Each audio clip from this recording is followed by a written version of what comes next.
welcome to The Art of Medicine, the program that explores the arts, business, and clinical aspects of the practice of medicine. I'm your host, Dr. Andrew Wilner. Our guest today is a chef who specializes in cooking gluten-free, and she's going to share some of her tips. Before we get started, as an appetizer, if you will, I'd like to thank our sponsor, locumstory.com. If you're considering locum tenens, either full-time or on the side, you probably have a question or two, or 20. Fortunately, locumstory.com has the answers you need. It's packed with unbiased information and advice from physicians like you. Locumstory.com has nothing to sell. It's simply a resource for information. You'll find super handy tools that let you see locums trends for your specialty, compare different locums agencies, and there's even a quiz to help you decide if locums is right for you. Locumstory.com is the perfect place to start if you want to learn more about locums. And now for the main course, I'd like to introduce Chef Jen Peters. Welcome to the Art of Medicine. Thank you very much, Dr. Andrew. It's a pleasure to be here. All right, so I learned about you. You're a chef, but I want to hear it in your own words. How this? You've been cooking since you're like 6 years old. Your grandmother used to cook. Where did the cooking? Because my concept of cooking is something that's very, very cold, and you put it in this box and you press buttons and it heats up, and then you take it out and it's hot. That's kind of where I'm coming from for cooking. So, but I understand there's a more complex approach to this. There can be. And there's a lot of fun for me in the approach. Yes, I did learn cooking and baking at home before I studied it at school. And it runs in the family. I'm not going to tell you I sat and churned butter as a child, but my mom was always giving me chores, crack these eggs into this bowl, make sure there's no shells. And then from there, it was like, okay, take the rolling pin. I was 6, rolling pin and roll the nuts because they're going into the cake. And then later it's like, okay, stand on the chair and help me mix this. And she just put us to work, me and my siblings, and taught us along the way and tried to keep us busy. I'm sure she was trying to keep us busy as well. So I did grow up in a family that's just always interested in what's for dinner, what's cooking, what's happening, who's baking. And that whole, for me, when you say I'm going home, I think of the smell of cinnamon cake, like a coffee cake with a little cinnamon and sugar on the top. And that is my association with my mom's house, or kind of that smell of home, right? Wow, that's nice. That's Yeah. nice. Not everything is super healthy. Lots of butter. No, I'm kidding. But so I grew up in that kind of environment where there was gardening and there was lots of vegetables, and I think looking back, we ate quite well. And I just grew to be accustomed to being in the kitchen a lot of the time. I never think of it as a chore. I just liked it. And so I was going through high school. I got a job on the side. I started with like a couple shifts of washing dishes. And then one of the cooks in the kitchen was like, can you watch this? Can you check this? Can you pass me that? Why don't you come over here? Someone can do that. You help me. I was like, okay, I'll help you. And you don't think I'm learning to cook. I'm just putting together the sandwiches the way the cook said. And so I cooked in high school a little bit. And then in my high school, we also had a chef who ran the cafeteria. And you could have an elective to go to the chef's class and do whatever the chef told you. And I thought, a class in the kitchen? And I didn't love paper. Like, I didn't love the classes that were regarding like math and science. Although I managed to get through all of them, but it's wasn't my passion. Obviously, I was like, oh, can I just go to that class where we actually make things and do things and this creation with your hands? I also love to do art then, but now I'm really into the whole making things, of course, because that's what chefs do. They take this beautiful vegetables and make them into hopefully this beautiful dish. A good chef turns it into a beautiful dish. And my chef in high school, his name was Lothar Mayer, and he said, Jennifer, maybe you want to be a chef. And I was like, no, I want to be a graphic designer. No, I have. And 6 months later, I was like, maybe I do want to be a chef. This just, like, I was working somewhere and it wasn't cooking. And I was like, this just isn't it's just not interesting enough. It didn't, it didn't capture my attention in the way that I wanted to be involved with my work. So as I had the opportunity to go to cooking school, so you go for a year or sometimes 2 years. They have a culinary arts program here at the college that I went to in Vancouver, and we went to Vancouver Community College, and it was a 1-year program. Some schools have a 2-year program. You can take other classes at other schools. I also went to the CIA in New York for some pastry classes, so that was fun. And then after that 1-year program where you get kind of the broad strokes of, this is the short order cooking, this is cooking for large groups, this is cooking in fine dining or in small restaurants or in large hotels so you get these kind of segments. And then I went from there into an apprenticeship working at a fine dining French restaurant. And my chef I was about 22 and he was about 60, and he was running circles around me. And I was, he's so fast, and he's Swiss, and he's funny, and he's talented, and he's showing me all these things. And he was just wonderful to work for, and he's just very passionate about cooking. And his name is Bruno Marty. And just a credit to him that he just taught us all. I don't know how he kept track of all of us, young, energetic, but he chased us around. And so I spent 3 years and I was as an apprentice, and then we write what's called a red seal. So if an electrician does their papers, at the end of it, they write their trade paperwork. And so we do that. So it was 4 years in total, but you're working and earning money and learning at the same time. And you can get into some competitions, and you can get into pastry, or you can branch out into other things. Like some people become chefs where they understand where they really focus on what works in a manufacturing or what works in a small production. What do I want to do to make my little restaurant perfect, or a larger restaurant perfect? Or how do I make many restaurants? There's a lot of ways chefs can really go in the field, right? Or in the industry, we say.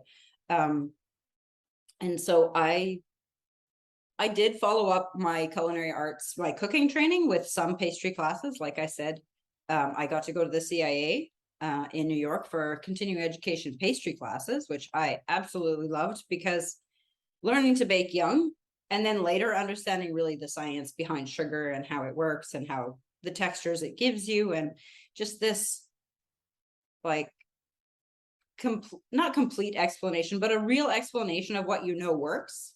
Because when I put eggs and sugar and this and that together, it gives me cake. And then really getting into the why and the how and the what are the adjustments you can make to give you different textures and different looks and different styles. And then there's chocolate, right?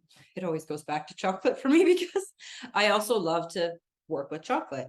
And so being super passionate about cooking, I came back from all of that. I traveled to England. I worked in London for a couple of years. I came back to Vancouver. And then from there, restaurant after restaurant and hotel after hotel, and always chasing that really beautiful fine dining dream where you're just, I say chasing because it's like that. Every meal you want it to be perfect, and then you want the next one to be just a little bit better. And you're like, oh, but how? So, if I'm making ravioli, I want them to be stuffed with beautiful mushrooms. If I'm making bread, I want it to smell and bake the way you remember, and the way that the smell entices you to eat. If I'm making consomme, it's got to be finished with a little bit of herbs, a little bit of sherry, so you get aroma and flavor and depth and the right amount of seasoning. So people don't realize how many things chefs are thinking of when they put a menu together. And we may not even be thinking about it in the bits and pieces. You kind of just, oh, it needs some of this, some of this, some of this, some of this. And of course, and people are like, how do you know that? I'm like, it came through the learning, but it's also just kind of in there now, like a muscle memory. Of course, it needs shallots and onions and black pepper and some herbs. But things I don't know that I would never even think to know. But it's in my brain what I know. And it's what did my chef used to say? Why can't I download what I know to you so you would just know it? And about 12 years ago, maybe even 13, I was having a lot of skin issues, and I had a lot of stomach upset issues during my high school years. And I mean a lot. Like I was in the bathroom between every class, and I don't even like to talk to people about it because nobody wants to know the full details of, but I was used to that. It was my normal.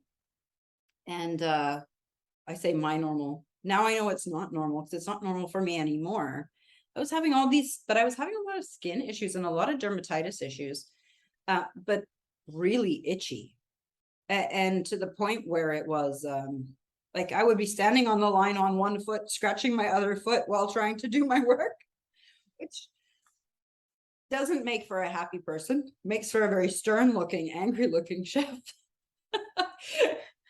And but I did that for a couple of years in the restaurants, just working, enjoying myself, but still always having this nagging sort of stomach upset, itching skin, constantly not knowing why I either felt hungry or a little sick, just in between that. And just it's digestive distress, but once you've become accustomed to it, it's just part of the unpleasantness of what you think is normal for you. And that led me to find out that I actually have a skin condition called dermatitis epipetiformis, which is considered a diagnosis of celiac disease. So it goes along with celiac disease. So Celiac. somebody figured that out for you? Who figured it out? Well, I went to a naturopath because I'd gone to the doctor and got cortisone cream. And then I was living in Victoria. I wasn't in Vancouver anymore. So I didn't see my regular doctor. And I thought, you know what, I'm just going to pop in and see if a naturopath has some idea of something else I can use or do or put on here, because it's just really, and it was like a big part of my foot as well was always, it was recurring. And if I put cortisone on it, it would stop right there and move somewhere else. So I was like, oh, this is terrible, you know? And the naturopath said to me, you might be having a skin reaction to an allergy. And I was like, oh, no, like I use this soap. No, she's like, no, an allergy, like something you eat. And I was like, no, I'm a chef. I can't be allergic to anything. And she laughed. She's like, okay, maybe we can just rule this out. And I was like, sure, I can rule that out for you, because I'm kind of I don't like to say I'm stubborn, but I was not happy with the idea that I'd have to limit what I ate. And she says, okay, for 3 weeks, give up dairy and give up gluten, because those are the two main things that the protein, if your skin is reacting, the protein in that thing is reacting to your stomach, and therefore your skin is showing these symptoms. If we can rule that out, then we can try and find out if it's not that, we'll try and figure out what it is otherwise. I'm like, okay, I can do 3 weeks. I was kind of like, I'll show you, I can do 3 weeks. No dairy, no gluten. 3 days later, I was like, oh my goodness, is this what it's like? I can breathe through my sinuses. And I said to my husband, I was like, Hamid, for years, my stomach's just been in this like knot. And now it's like I don't feel it anymore. I was so used to this, I don't know, I guess you can say knotted up, but it was just always, And then I was like, it's like there's nothing in between my ribs and my hips anymore. And he's like, what do you mean? I was like, well, I just feel light, and like it's been 3 days. He's like, so are you? And I was like, well, I guess I'm gonna keep going on this 3 weeks thing. I got back to the naturopath 3 weeks later, and I was like, oh, maybe you were right. No, she was totally right. So then I looked into what is a dermatitis epipetiformis, because I never heard of it before that. And she said, okay, well, stick to this diet. And then, but after the 3 weeks, reintroduce dairy. Because if it's celiac disease, sometimes someone will be not able to digest dairy, but not because it's dairy that they're allergic to. You just can't digest dairy because your intestines are in such bad shape. Because celiac disease is an autoimmune situation where, you have your intestines, and then you have the villi. It's like a backwards pipe cleaner, right? Where the little villi go inward into the intestine. But as a celiac or someone who's very sensitive to gluten, the villi retract. So you're eating an orange and not really getting all the vitamin C. and you're eating, whatever it is you're eating, but you're not absorbing nutrition.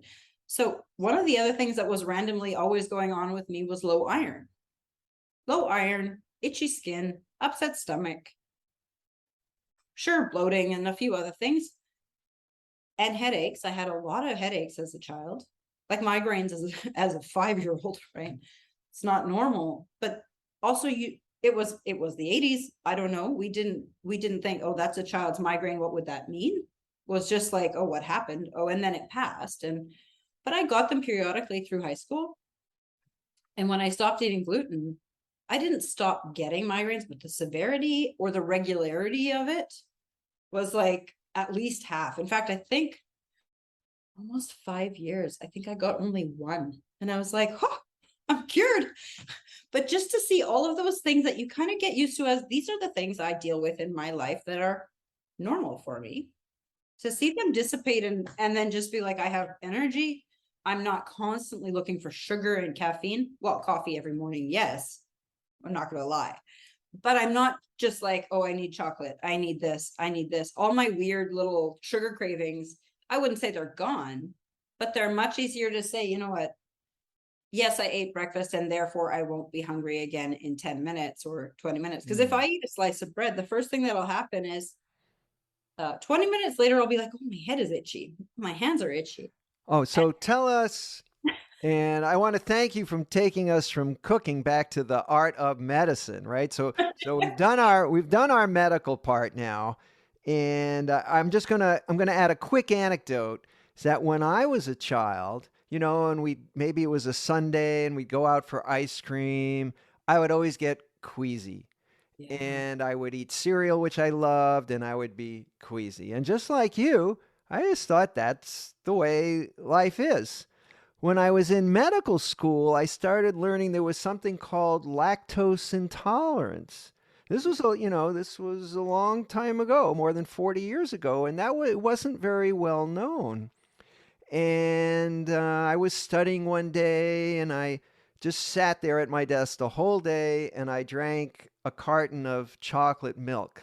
Oh, And so that was kind of like the stomach lactose intolerant stress test. I didn't do it on purpose, but it had very negative effects. And then it all sort of became clear to me is like, oh, it's milk.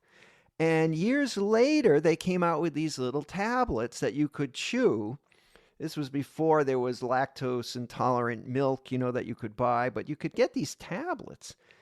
And it was like a miracle drug for me. I could go and I chomp 2 tablets and I could eat ice what? cream. Even the cheese on a hamburger would make me, Oh, so ill. you're So very sensitive to so I it. would just carry these to wherever I had them in the glove compartment of the car, in my pocket, in the closet, in the kitchen. If I had at the friend's house. Yeah, Um, because it's easy to take and easy to then mitigate all of the and issues. so, I guess the bottom line here is that the gut, the belly, has a lot to do with the brain, right? And how you feel. So if I wanted to be gluten free, starting lunchtime today, we're recording this in the morning. I don't even know. Where do I find, how do I know what has gluten in it? What has gluten in it? Wheat. Well, I'll go through the list. A lot of grains have gluten in it, and then the derivatives of grains, because of course wheat has gluten in it, barley has gluten in it, so that covers beer.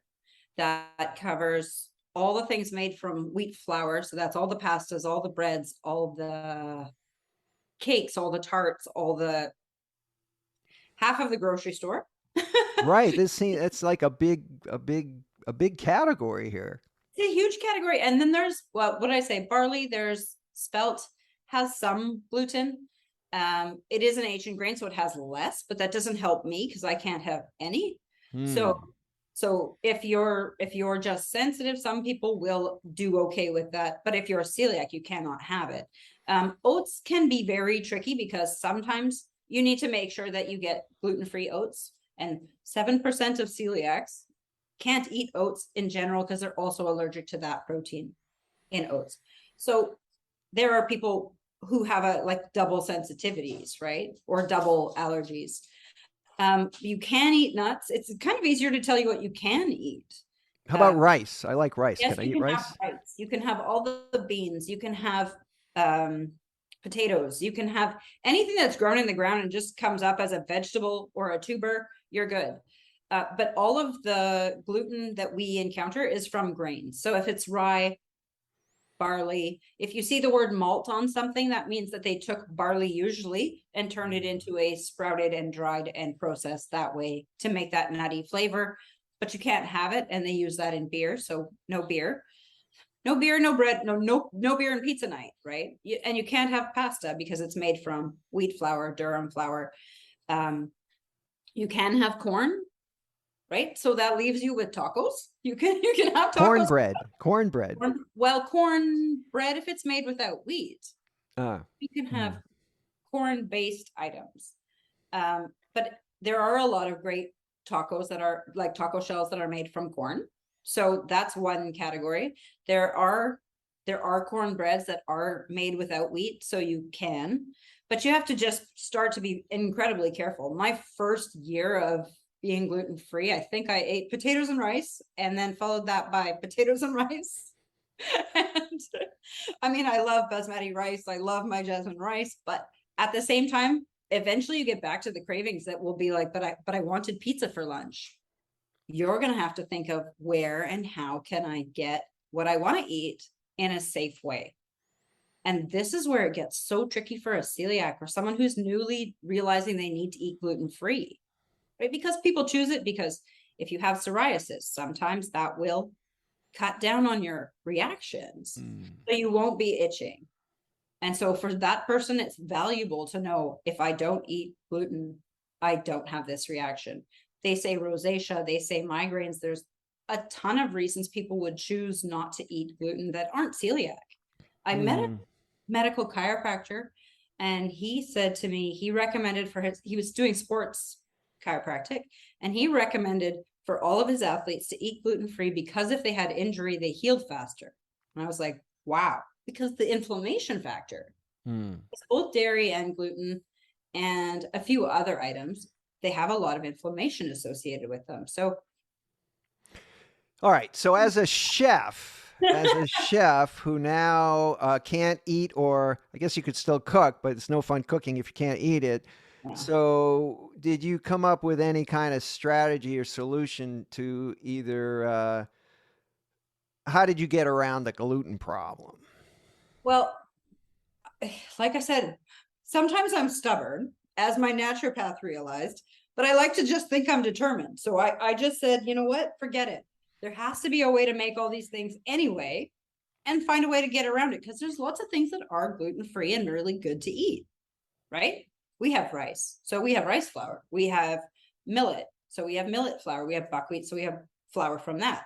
So I started experimenting. My husband went on a trip. He went to Luxembourg with Team Canada. They were doing a culinary show. They were having lots of fun. He was sending me pictures, and I was sending him pictures of things I was trying to bake. He's like, "What are you doing?" I'm like, "I'm teaching myself to bake gluten free because I'm not going to go my whole life and follow this diet or follow this way of eating and live without gluten and never eat a pita bread again and never eat a pasta again.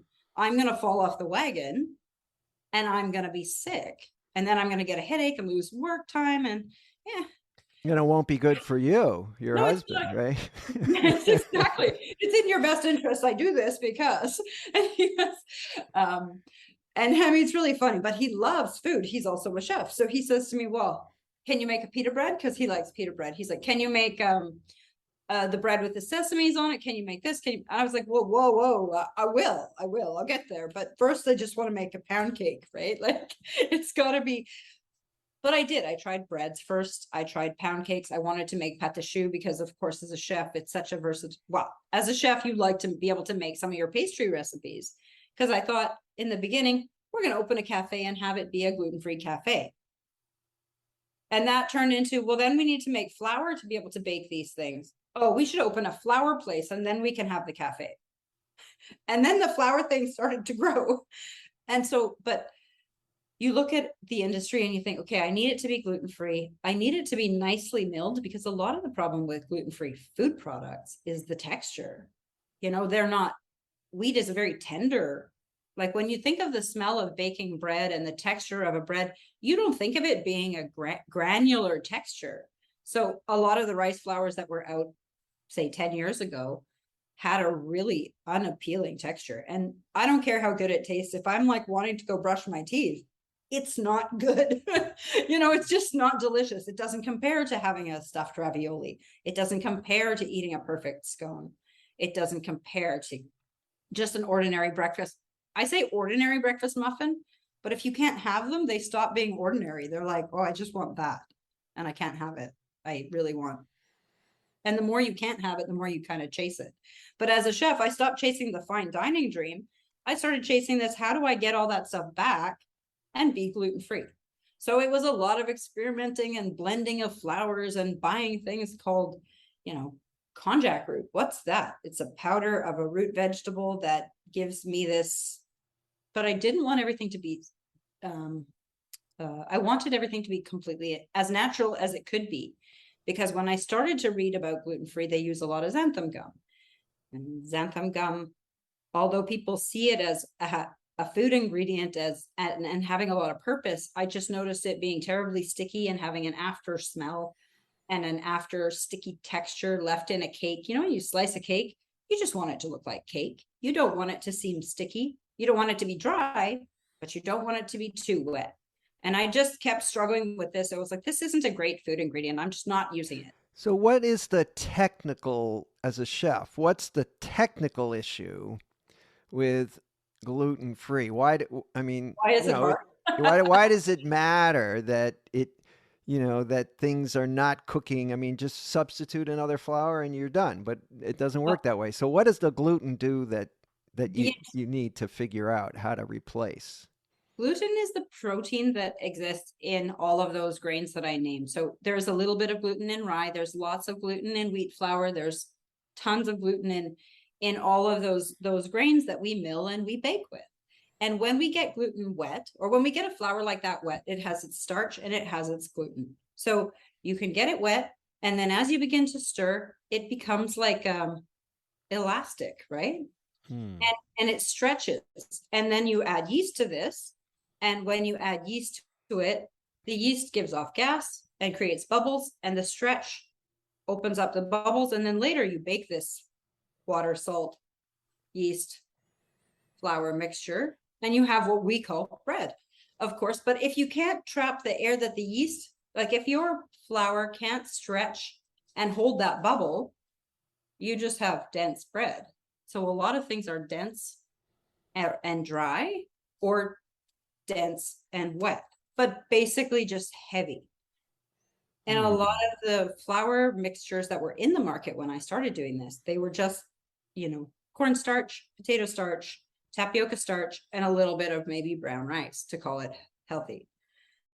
But it was pure starch. And I was like, now I'm giving up eating wheat, which has fiber, which has some protein, obviously gluten. And now I'm just going to eat pure starch. It's twice the carbs and zero nutrition. And I'm not a nutritionist, I'm a chef, but I know that that's not right. And I also know that I don't want pure carbs, because it's going to affect my blood sugar, and it's going to affect my weight, and it's going to affect my, I don't know, the flavor of the things, because there's no flavor in them either. So where's the benefit? Because if you eat it, it should be good for you, or at least not bad for you. Right? There's sort of these two categories. I'm eating this because it's delicious and therefore it's worth the calories, or I'm eating this because it's good for me and it's valuable. It's going to fuel my day. I need the energy. And so blending the flours and coming up with something that would act like and give me stretch in the doughs, because think about it, a cake is like, it can be made of many things, but it's air bubbles baked into a structure of dough or batter or a pancake. It's the same. If it doesn't have the bubbles, you just have this dense, rubbery, wet thing, and nobody wants to eat it. And if your child is gluten-free, you have to find a thing to feed them that they will eat. And this is the trick for most parents. They're like, I can't find anything gluten-free that they will actually consume. And my nephew is also celiac. So again, that's where we started making pancake mix. Me, I originally started working on just all-purpose flour, because if I could have an all-purpose flour, I can bake a cake, I can make a pasta. And so this whole blending and making different mixtures came. The first one, So, do you deliver, or how do I, get this we stuff? do. We we have an online store, and you can get it there if you're not in the areas that are currently selling. We are making a good push right now into retail. Um, but if you go to goodflour.co, Good flour, good goodflour.co. CO, yeah, that's us. You will find that you can buy all of the 7 different retail blends that we make, because we have an all-purpose flour. So if you like to bake, that one's for you. If you want to follow grandma's recipe, if you don't know how to bake at all, there's a cake mix. You just follow the recipe on the back. Oh, so it's already set up. So all you do is add water and sugar, I guess, or Oh, you everything's don't in have to there add already? just the liquids. You can do bananas, or you can do eggs, and then milk of your choice. So you can do a lactose-free milk, and I can do whatever milk I like today. That'll work in the cake mix. We also have a pancake mix, and we have uh, a fried chicken mix, which might sound funny. But again, one of our chef friends came to us and said, "Can you make a fried chicken mix that's Well, gluten because you're breading things, free?" right? So Like, anything that comes out of the deep fryer is risky for a celiac, but yeah. you can have a gluten-free deep fryer. And here's the bonus. Not everybody knows this, not everybody would understand. In when you deep fry something, of course, when you take it out of the deep fryer, you want the fat to drain out. Mhm. And of course, because gluten's so good at doing that webbing and trapping, it retains more oil when you deep fry than a gluten-free product. So ours is crispier and more light at the end, because it doesn't contain gluten. So finally, the gluten-free Ah, flour so is okay. unlike the bread where it works against you when you're Yeah, frying things, the gluten properties actually are for you. in your favor. I like that. I was I so like it. relieved to find a bonus somewhere in this whole process. We came up with a fish and chip mix too, because my old boss was opening a fish and chip place. Um, and he called and he said, "Hey, I'm going to have a fish and chip place, but I want to have a gluten-free deep fryer. Make me a fish and chip mix." I was like, "Sure, yes, chef," because he had been my boss for 3 years to that date, right? To the point where we opened the flour company. And I said yes without knowing how I was going to do it. But again, I like to think I'm determined. So I did it. And so we troubleshooted it, and we make baking powder, or we added baking powder to it. And then we said, okay, if it's going to be like a beer batter, what should it taste like? Mm. And we also have a tempura batter that's super neutral. So if you want to batter prawns and fry them and serve them with a really light sushi dish, it's perfect for that. And then the other thing that we did was, back to the raviolis, we made a pasta flour, a pizza and pasta flour. Because for pizza and pasta flour, if you look, sometimes you'll go through a gourmet store and you'll see the pasta flour that says double O pasta or double O pizza flour. And it means super fine. Usually it's around 12% gluten. And it's a flour that is used for making those tender and beautiful pizza shells that everybody loves, those thin crust ones that bubble up. And there's a million TV shows about it, and we all sit and we watch them and we think that looks good, right? But in gluten-free baking, it's kind of one of those things. You want something that's going to be soft and yet crisp on the bottom and bubble and puff open. So we worked on it for a while, and then we adjusted our recipe so we would have a super fine flour that was a pasta flour. And I think that's all 7, right? All purpose, pancake, cake, chicken, fried chicken. And the fried chicken's so good. I would be, we also sell into restaurant. And this is the funny thing. People put the fried chicken and the fish and chip and things on the menu without, and the pancake mix on the menu without saying this is a gluten-free product. They just put it on the menu because they like the way it works. In fact, as chef, Nice. it was easier for us to go to our chef friends and be like, "Hey, will you try this? Do you want it? Do you like it? What would you use it for?" Someone was like, "I'll put this on cauliflower." Someone was like, "I'll put this on calamari." I'm like, "Oh, it was made for fried chicken, but sure, you like it, I like it."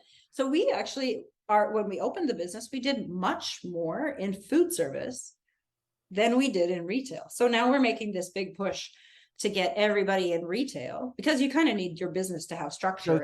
can I go to the supermarket and buy a box of gluten-free pancake mix?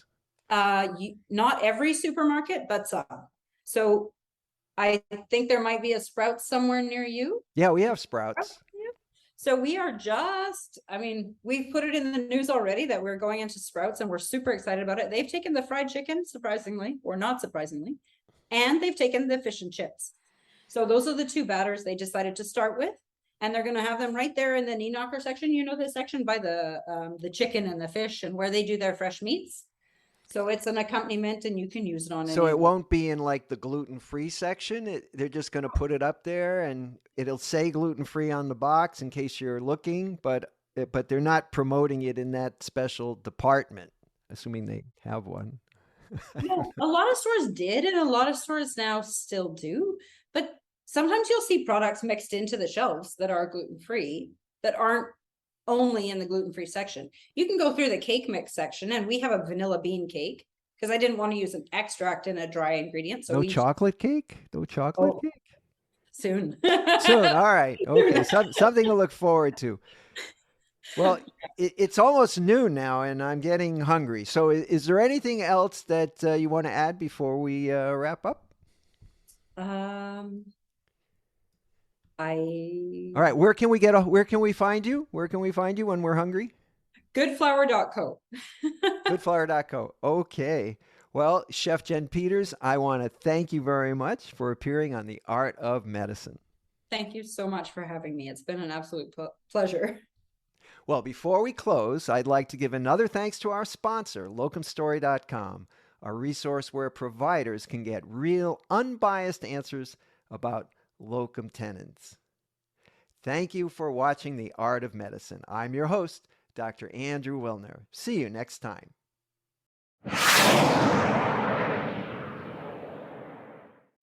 This program is hosted, edited, and produced by Andrew Wilner, MD, FACP, FAAN. Guests receive no financial compensation for their appearance on The Art of Medicine.